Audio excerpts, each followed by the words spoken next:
একসঙ্গে সংসদে ৩ গান্ধী দাদার মতোই সংবিধান হাতে নিয়ে শপথ প্রিয়াঙ্কার। শপথের পরই আদানি ইস্যুতে আগের দুদিনের মতন এদিনও হট্টগোল বাধায় বিরোধী শিবির। অধিবেশন স্থগিত হয়ে যায় এদিনের মতন।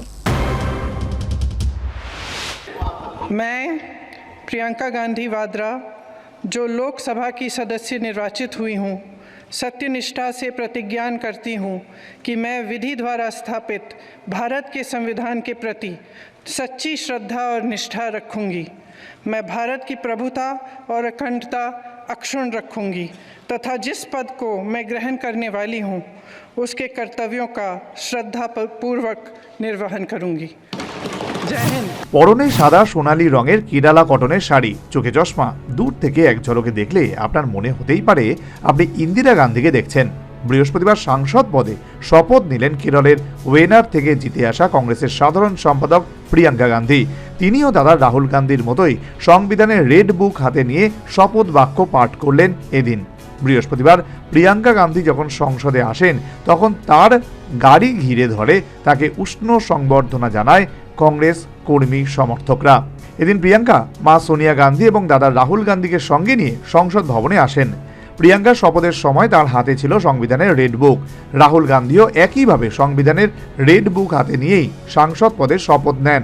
আসলে সংবিধান বাঁচাও স্লোগান দিয়ে লোকসভায় সাফল্য এসেছিল। লোকসভা নির্বাচনের প্রচার পর্ব থেকে রাহুল গান্ধী প্রায় প্রতিটি সভায় একটি সংবিধানের রেড বুক নিয়ে ভাষণ দেন। এবার প্রিয়াঙ্কাও সেই রীতি অনুসরণ করার সিদ্ধান্ত নিলেন। প্রিয়াঙ্কার শপথের ফলে সংসদে একসঙ্গে প্রবেশ করছেন কংগ্রেসের ৩ গান্ধী। রাহুল গান্ধী রায়বেরেলি থেকে সাংসদ হিসেবে লোকসভায় রয়েছেন। প্রিয়াঙ্কা ওয়েনার থেকে জিতে সংসদে এলেন। প্রথমবার ভাই বোন একসঙ্গে লোকসভায় বিজেপিকে আক্রমণ করবেন। সোনিয়া গান্ধী আগেই রাজ্যসভায় গিয়েছেন।